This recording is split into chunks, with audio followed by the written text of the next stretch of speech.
Alright guys, so this is going to be an in-depth video on how I got my first payout on Apex with a 82% win rate. So here is the certificate for the payout. Right, as you can see, approved on the 4th of December 2024.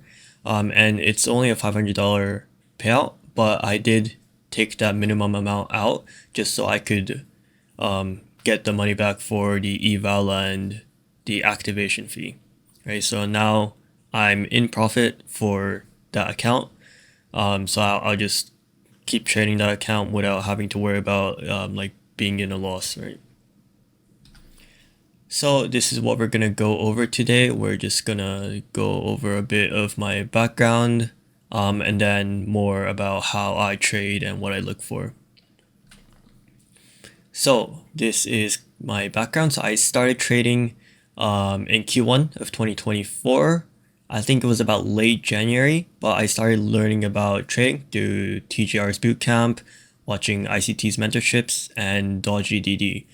So I was using Dodgy's IFVG model up until pretty recently, but then I joined Mantis's mentorship, Mantis ICT's mentorship, and then now I'm kind of trading more of like a general ICT kind of model. So in Q2, I bought an eval account on Funding Pips, and I did struggle to pass it. It took quite a while, but I had my risk management on point, which means I didn't blow it, which is the most important part. And in Q3, I passed that eval account, and I started to gain more confidence, right? But I was still struggling a bit with consistency. I was kind of like a break-even trader, and then sometimes I'd go on like a good win streak, so that's how I passed my eval. And then now in Q4, I got my first payout on Funding Pips. Right, I joined Mantis's mentorship, and then I got my first payout on Apex within a month of joining Mantis's mentorship. So down here you can see my stats for my Apex funded account. So this is from the 9th of November to the 3rd of December, this is when I joined the mentorship, Mantis's mentorship. And then that is when I requested my payout. But as you can see, I have a 82% win rate here.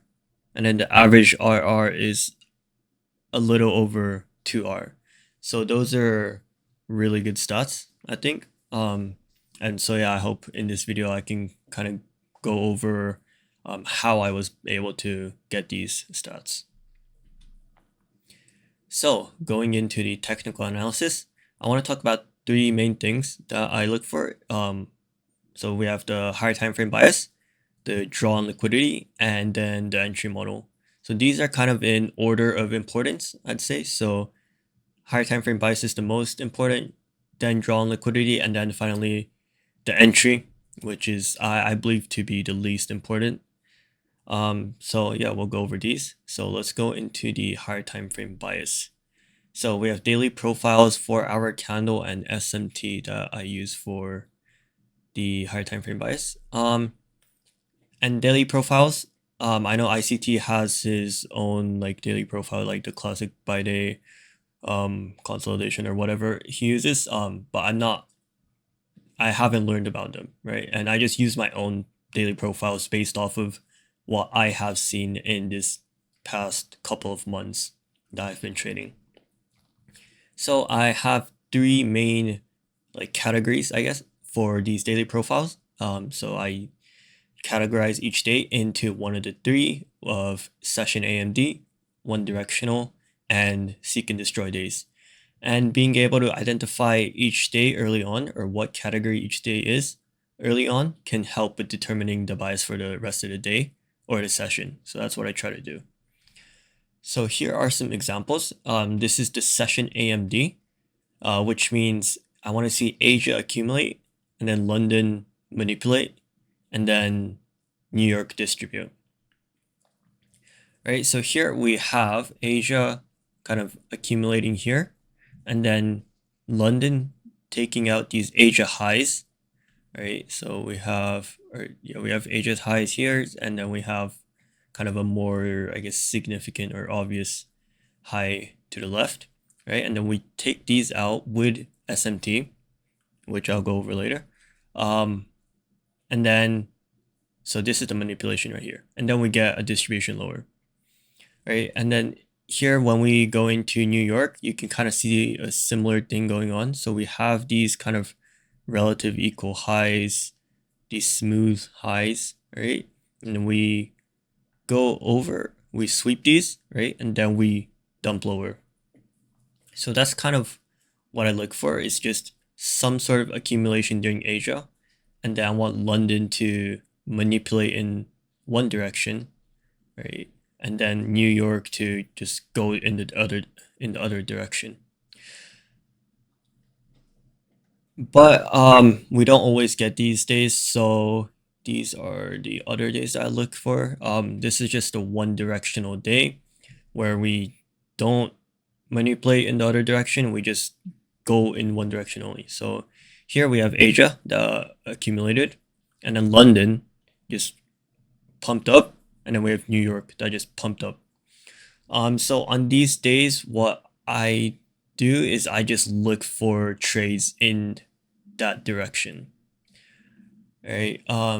It's like I would preferably want to see shorts because we are so high in premium here, but it's not really a good idea to fight against the trend.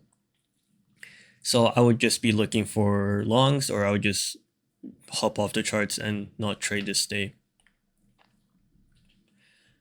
And here we have seek and destroy. So seek and destroy is when we have kind of a more, I guess, choppy day. So we have Asia accumulate, and then London takes out Asia highs and Asia lows. And then we have New York that takes out London highs and London lows. So on these days, it's really hard to form a bias. I would just be either not looking to trade, or I would just kind of look for a trade in both directions, just trade what I see. So here, once we take out these London highs, I could kind of try to look for a short somewhere, but then there isn't really a good entry anywhere here, maybe somewhere around here. But once we come take these London lows, then I'm not looking to trade anymore, because this is our like daily objective, right? So after here, like 10 a.m., I wouldn't really be looking for anything. All right, and then next is the 4-hour candle that I use. So I have a higher time frame power of 3 indicator to have this 4-hour candle on my chart when I trade, and this helps me keep in mind where we are in terms of the accumulation, manipulation, or distribution of the 4-hour candle. So right here, okay, it's a little bit hard to see, but we can see that we opened the 4-hour candle here, right? And then we kind of just accumulated here, right? And then we came up to here, right? And this is where I kind of use my other concepts in confluence with this 4-hour candle as well. But we basically had Asia highs swept, and then we had SMT here with ES, and then we have a more internal SMT with YM here. So I was looking to be bearish here, right? And then since we had the open of the candle and we were above the open of this 4-hour candle, I was expecting this move up to be manipulation, and then I wanted to see distribution lower. So that's what happened. Right, so we got this kind of accumulate. I wouldn't say this is really an accumulation, but yeah, we did get this manipulation higher and then distribution. So that's how it would create the 4-hour candle. So this is the open here, and then the high, and then it makes the low after distributing lower, and then it'll come back up a little bit and then create the close of this 4-hour candle. So that's kind of what I look for when I use the 4-hour candle. And SMT, here I just have the same chart, but I look for external SMTs to form, so I can have more conviction in my bias, basically, right? So here Yep, same example. We swept Asia highs while forming SMT. So I'm quite confident in a bearish bias. And you can also look at internal SMTs. So I guess external SMTs are kind of, you could consider them as SMTs on like the 15-minute or some kind of higher time frame, or at significant levels like Asia high lows, London high lows, like that time-based liquidity levels. And then internal SMT would be something a little more, I guess, like random, or just not, or like a SMT that's not based off of like a high probability liquidity pool, right? So if we got this SMT between this candle and this candle, like this, like none of these candles are like high probability liquidity pools, I would say. So this is kind of just a more internal SMT that adds a confluence. Like I wouldn't take a trade just based off of this, but it definitely does add like conviction to the trade. All right, so now we have the drawn liquidity, or the liquidity pools that I look for. So we have session high lows, equal highs, equal lows, and then data highs and data lows. So session highs and lows are just Asia highs, Asia lows, London highs, London lows.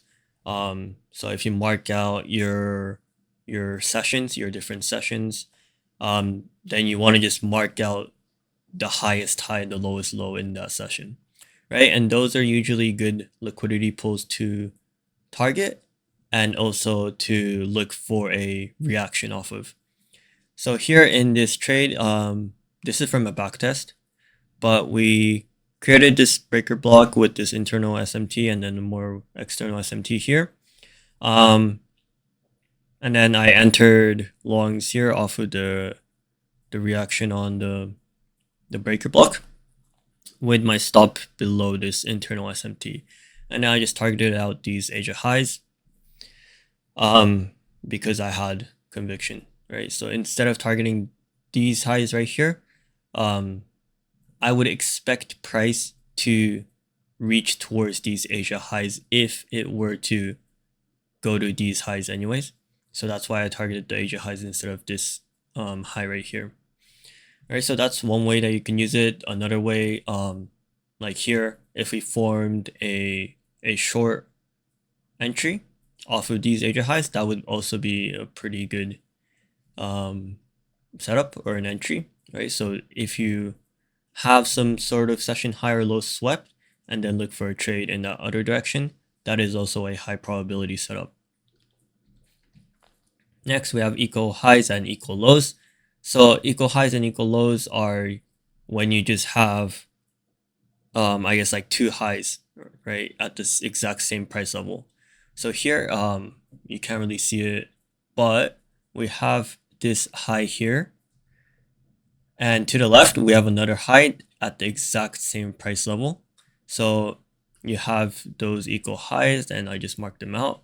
And I use that as a draw on liquidity for this trade that I entered during, okay, this was during the 550 macro. But yeah, it was, let's see what we had. Yeah, we had this inversion, and then we had the external SMT here, internal SMT, and then we made a unicorn model here. That's what I entered off of, and then it was a bit of a choppy delivery, but it did hit those equal highs. All right, yeah, I guess here, right here, I think these are equal highs. I guess it's a little more easier to see, but these two candles have their highs at the exact same price levels, so those would be considered equal highs. But for these equal highs and equal lows, I think they are higher probability if they are like further apart. So these ones are right next to each other, so I think these are, I would consider them low probability equal highs, right? But if you had equal highs, equal lows that formed, let's say, okay, like these ones, these aren't equal highs, but if they were to be equal highs, that would be a higher probability, because you have this candle here, and then you have this candle here, which is it's separated. It has 3 candles between, so I would consider them a little more higher probability than if you got like these that are right next to each other. Right, and data highs, data lows. This is just a high or low formed off of a news event. Usually it's a red folder news event, but these have to be wicks that are just out of place. Like it can't be just any kind of news wick, right? It has to be some crazy wick that wicked really high, wicked really low. So if, let's say, if this data high right here, or this wick stopped at like this level where the other wicks are, then I wouldn't consider those as data highs. You need something that's really out of place, right? And here, this is an example of entry. This one I didn't take, but we had a high probability order block here to the left. We tapped it perfectly after sweeping these data lows, right? And then we targeted out those data highs, and as you can see, right after we took this data high, we kind of just started to reject immediately. So that is another liquidity pool that is very high probability. All right, so lastly, for technical analysis, it's the entry. I basically just use FVGs, inversion FVGs, and breaker blocks. So I'm not gonna go too in depth into them because these don't really matter too much. As long as your higher time frame bias and your draw on liquidity is correct, you can kind of just enter off of like whatever you want. All right, not whatever you want, but whatever makes sense and goes along with the overall bias and the draw on liquidity. So yeah, I'm not gonna go too in depth about these entry PD arrays that I use. All right, so going into psychology, we have 3 things that I keep in mind. So first of all, growth mindset, right? This is really important when you're trading, right? So you want to take everything as a learning opportunity, right? If you lose, you want to just go journal that and see what you could have improved on, why you lost, and what you could do next time to not lose, or just anything to do with, kind of improving yourself, improving your trades, improving your analysis, right? So and also if you miss an entry or something, right, then you could journal how you could have caught that trade. Or if you took a win, maybe you could journal how you could improve on that trade, right? Like maybe get a better RR on that trade, right? So you want to kind of just take every opportunity while you're trading and try to look at how you could improve yourself, right? You want to really be in that growth mindset. You want to really try to do everything in your power to improve yourself as a trader, right? That's really one important thing, and that also prevents you from going into like tilt, right? Because if you take everything as a learning opportunity, then even if you lose, that's not a negative thing, right? So you don't have to kind of be mad or just get frustrated over any losses. You can be happy, right? You can be like, okay, I learned something, okay, right? And then you just hop off the charts, come into the next day with a refreshed mind and be like, okay, yesterday I learned this. Now today I'm going to try to apply that, right? And then every day you'll get better. So you won't have to get mad at yourself for not improving, right? That's what I see from a lot of traders, including myself in the past. I would take a loss. I wouldn't reflect on it. I would come back the next day, take the same exact loss or make the same exact mistake, right? And I would get mad at myself for not improving, like doing the same mistake, right? And I think that's like the most frustrating thing that you could experience as a trader. So by taking this growth mindset, and taking everything as a learning opportunity, it'll really help you psychologically, but also just to improve as well. Next, we have self-control. So yeah, this comes down to, I guess, patience, right? You want to wait for your perfect model to form, right? So you don't want to take like okay setups. You don't want to take those decent setups. I think a lot of you can relate, but let's say you have like a checklist of like conditions for your entries, right? And maybe you'll see something form and you'll have like 4 things checked out of 5, and then you'll take that trade and lose, right? That's bad psychology, right? That's bad self-control, right? You want to see the 5 things align. You want to see your perfect model. You don't want to go for the 4 out of 5. You want to go for the 5 out of 5. And by taking those trades only, where it's A plus, where you have 5 out of 5 things checked, that's when you are going to start becoming more profitable. And that's when you're going to start taking more winning trades, right? And this also leads to, no revenge trading or impulsive trading. So if you take a loss and you kind of feel like you're going on tilt, or you understand that you're not in a good mental state to trade, then you want to just get off the charts, right? Like you could even have a rule for yourself where you just take one loss and then you just leave. You just get off the charts. Um, and for impulsive trading, this one is a little bit harder to control, right? Because just from my personal experience, when I become impulsive, my brain kind of looks at the charts and thinks in a way where, my brain will think there is a good entry, right? And it's hard to kind of get out of that habit of, looking at the charts and thinking that there's a good entry, right? So this, you just have to journal, and you just have to kind of reflect and adapt, right? It's not something that you can kind of fix overnight, I think. It's just something where over time you'll get better at understanding, okay, am I being impulsive right now? Am I trading along with my rules? Um, and then as you trade longer, you'll get better at understanding and not acting on your impulses.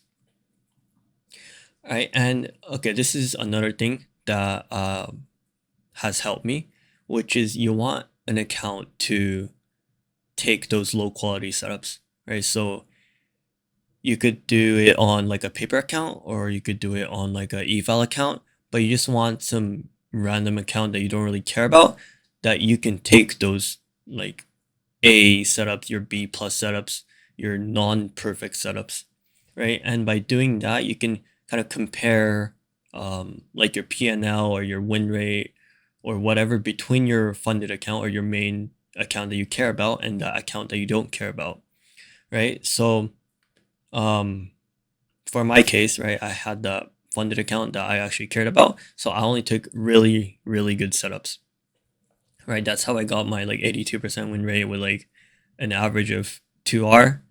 Um, and so that's fine. But when I see those like kind of decent, like it kind of looks good enough setups, I take it on an eval account, right? And on that eval account, I'm currently up, I think, like $500. It's a 50K account, but I'm only up like $500, right? And it's not like I trade less. In fact, I trade more, right? Because I'm taking lower quality setups.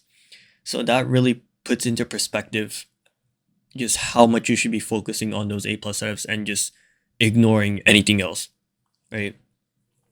So that is a piece of advice that I can give, right? And then lastly, we have confidence. You want confidence in your model, you want confidence in yourself, and you want your confidence to come from experience. So this is just like it's a screen time thing basically, right? So you need to get that experience from just watching the charts every day, back testing, studying, um, so that you can confidently say or you confidently predict where price is going to go, and you can be confident that your model will work more times than it won't, right? So trading is not, it's not like a, okay, this model will work 100% of the time. But if you have that experience, right, if you have the data, right, then you can say, okay, this model is gonna work like 80% of the time. So if you lose, you can just be perfectly fine with it, right? Okay, like this model will work 80% of the time and I lost, right? That's just an anomaly, right? It's gonna happen 20% of the time, like once in 5 trades. So that's perfectly fine, right? And then you clear your mind. You just don't get caught up on that loss. Clear your mind and go into the next trade or the next session next day, right? And then you just keep taking those same setups. And that's how you can become, or that's how you can, kind of grow your account, right? You just want confidence that your model will work.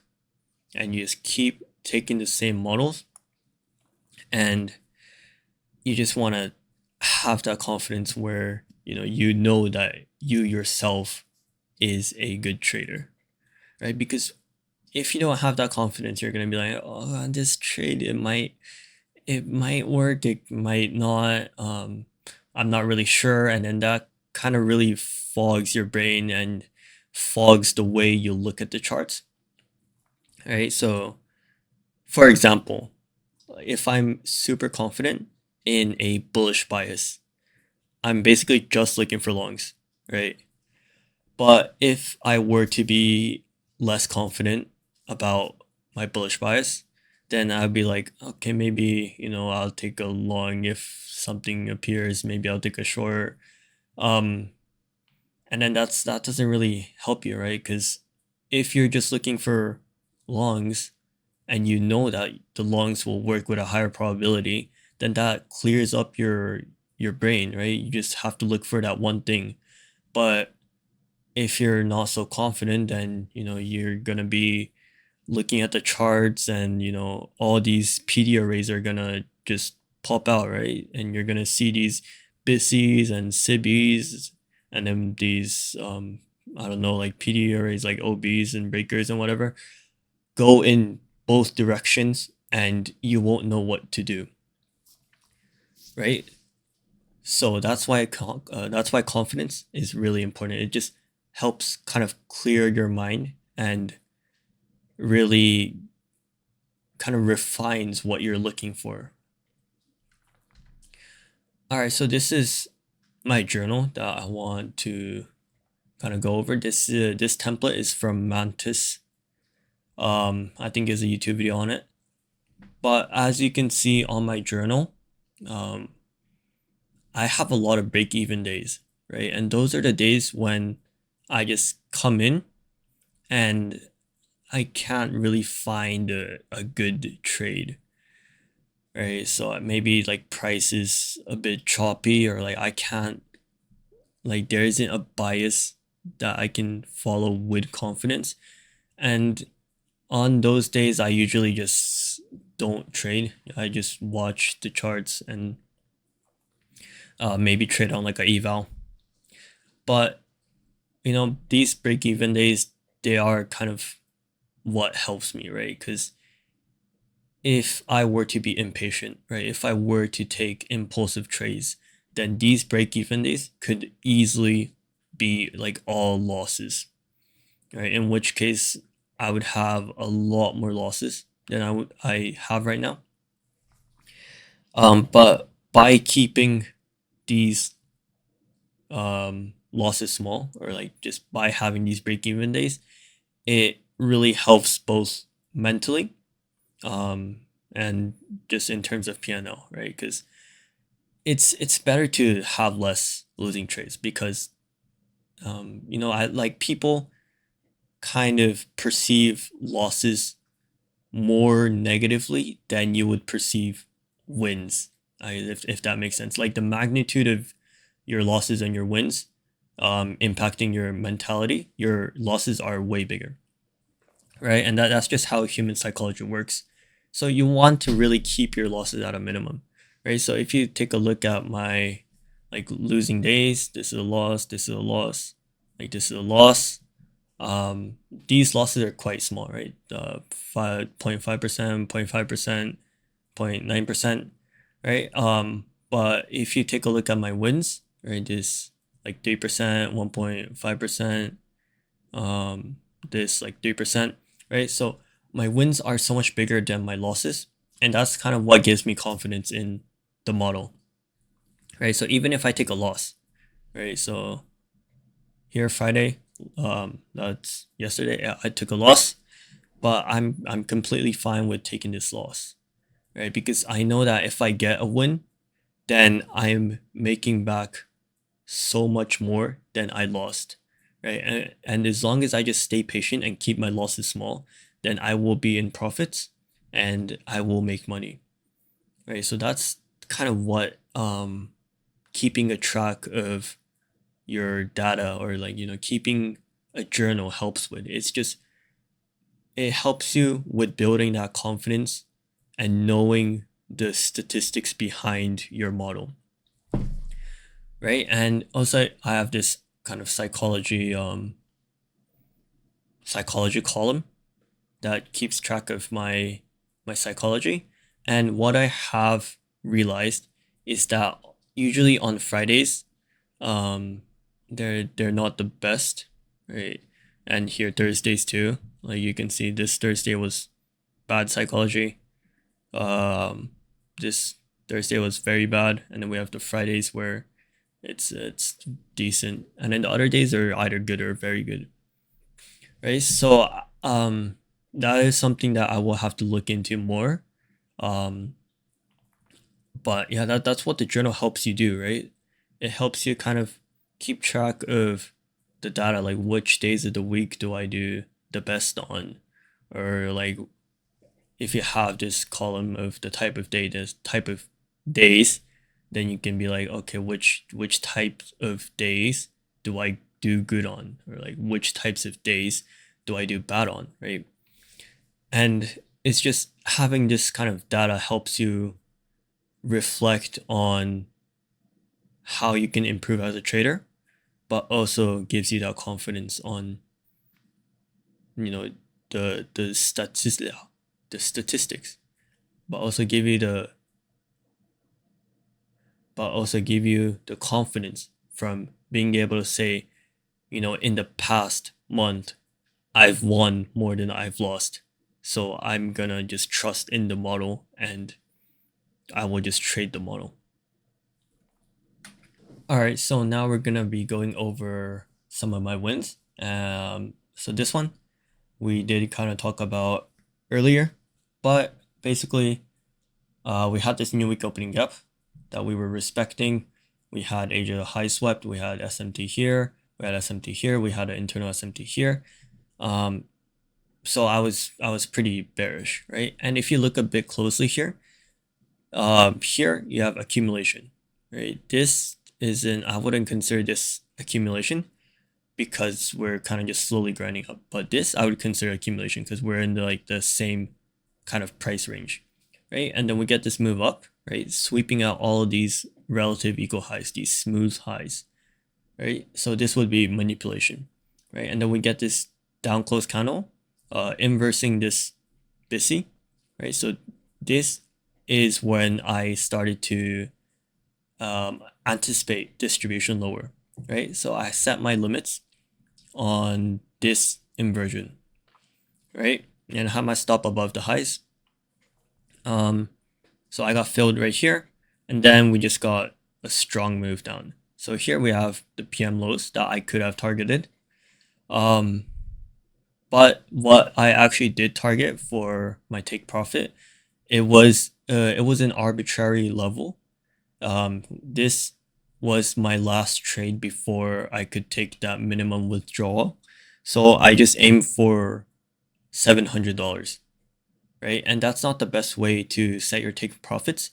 But why I did that here is because I was expecting price to go lower anyways, right? So we had more lows to the left, And if you use the standard deviation, so let's say on this manipulation like here, then you could have projected the -4 level, and it was a lot lower than it is here. So that's why I was anticipating price to go lower anyways. So that's why I was kind of comfortable with setting my TP at this level. All right, and then next we have this long trade. Okay, this one there's a little bit more going on, but basically what we had is external, internal SMT.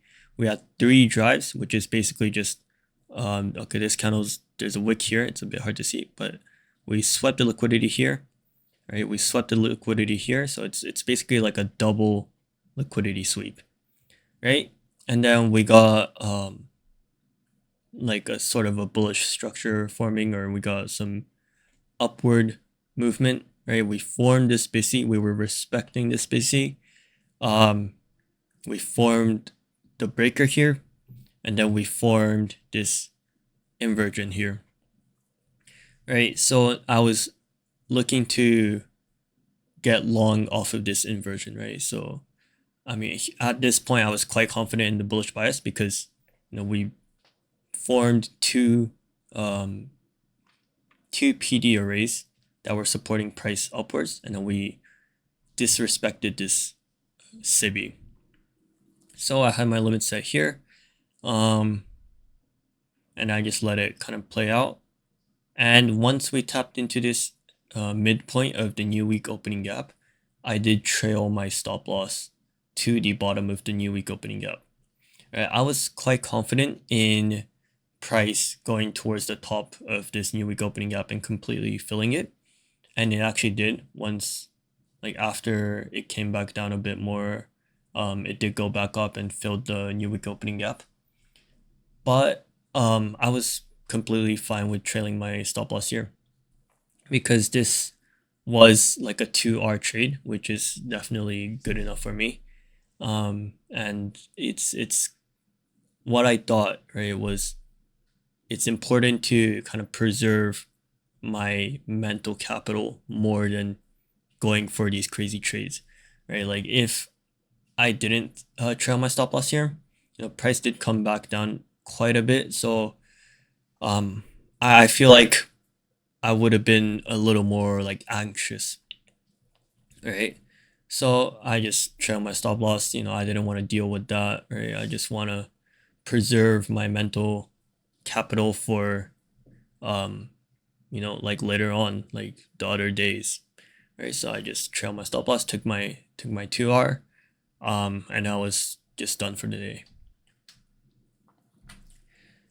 Okay, so here we have this day that was quite nasty, but yeah, I did manage to find something out of this. So I guess yeah, we'll go over it. So yeah, it's just a lot of chop, right? But what we did have is these data highs, and we had these data lows here. So what I was looking for was a sweep of data highs or data lows, and then like a move to the other side. So here we got the sweep of data lows and then a move to the upside. So now I was kind of just waiting for this data high to be taken so I could take a short somewhere, right? And this gave a really nice kind of bearish bias here because we had these data highs taken with SMT, with this SIBI in OTE. So I was quite confident in shorts here. So what I looked for, price came back down, and then we formed this breaker, we formed this SIBI, we had this inversion. So I was kind of looking to enter off of those, right? So I have my limit set for shorts here using this point of control on this volume profile, which is something I'm experimenting with. I'm not going to go too in depth about it because it's not an ICT concept, but I just slapped that volume profile on there and then set the limit for shorts here. I have my stop loss above this top line on the volume profile, and then I have my TP. Initially, I have my TP set at these lows here, but I did kind of move it back up once I saw this intermediate term low get swept, and then price just kind of accumulated. So I didn't want to really deal with this kind of accumulation draining my mental capital, right? So I just moved the TP up a bit. All right, and here I have a different TP for Apex accounts and my other funded accounts, because Apex has the consistency rule, right? So the Apex TP hit perfectly, it just dumped, hit, and then on my other funded accounts, I had to deal with this kind of mess. But yeah, I didn't want to deal with it, so I just moved the TP up, which I think is perfectly fine. Like, some people might tell you, okay, just stop getting emotional, like just hold to your TP, don't move your TP, don't move your SL. But I think it's perfectly fine to move your TP, to move your SL. It's not fine to move your SL wider, right? But I think it's perfectly fine to move your SL to like break even, or just minimize risk. And depending on what you see, right? Like, this is what I do a lot of the times. Depending on the momentum that I see, I will kind of adjust the take profit. All right, now going on to our losses, because I can't just be showing wins, right? So this was a day that was super bullish. It was a one directional day to the upside, and I decided to short, which is why I lost. That's basically the TLDR. So if we go more in depth into like what I was kind of looking for, we had external, internal SMT, we had 3 drives, we swept out these Asia highs. So I was looking for shorts, right? And we made this OB, and we made this breaker block, and I wanted to enter off of that, but price was just too bullish, so I got stopped out. So that's basically it, right? We were just too bullish, too short. Going into this one, okay, we had triple equal lows, right? So I didn't mention earlier, but like the more equal lows or equal highs you have, the stronger of a draw on liquidity it is. But it's only a strong draw on liquidity when price is going in that direction. So here, it's just the same thing as the previous loss. We were too bullish, too short, but I shorted, right? So we had this external and internal SMT. We had an inversion here. We had a breaker here, so I was looking to enter off of this breaker and the inversion, right? And actually, like, we got a really nice reaction off of the entry, but you know, it just, the higher time frame was too bullish, right? So the price kind of reversed and went up. And then we go on to the next one. Okay, this one, it wasn't really like a higher time frame bias or like a draw issue. It was kind of just price was a little choppy, price was a little slow, right? Like, you can see from this higher time frame, like 4-hour candle, like, you don't want to see this type of candle on any time frame, right? Like, these small body candles show you that price really doesn't know where it wants to go. So here we had this 5-minute BISI, we had this breaker block here, so that's what I wanted to enter off of. And yeah, so price came into the entry, and I just got stopped out. So I think going over my losses, what I really need to work on is just following the higher time frame bias, right? So if the higher time frame is super bullish, just don't short, right? And this is just what, like, you have to recognize the conditions, right? Like, here the price was too choppy to actually get a good entry off of, I think. So yeah, that's just something I have to improve on myself, right? Like, I did get the payout, I did get that like 82% win rate, but I'm still not a perfect trader, right? Like when I take these losses, I try to minimize my the losses that I take. Like on, for example, this trade, I only risked like half of what I usually risk because the higher time frame was bullish, right? So that's kind of what I do to try to minimize my losses. But for me to improve, I need to really stop taking these trades. Alright, so that was it for this video. Thank you guys for watching till the end, and I hope you guys learned something, right? And if you guys have any comments or questions, just leave them in the comment section, and I hope you guys have a good day.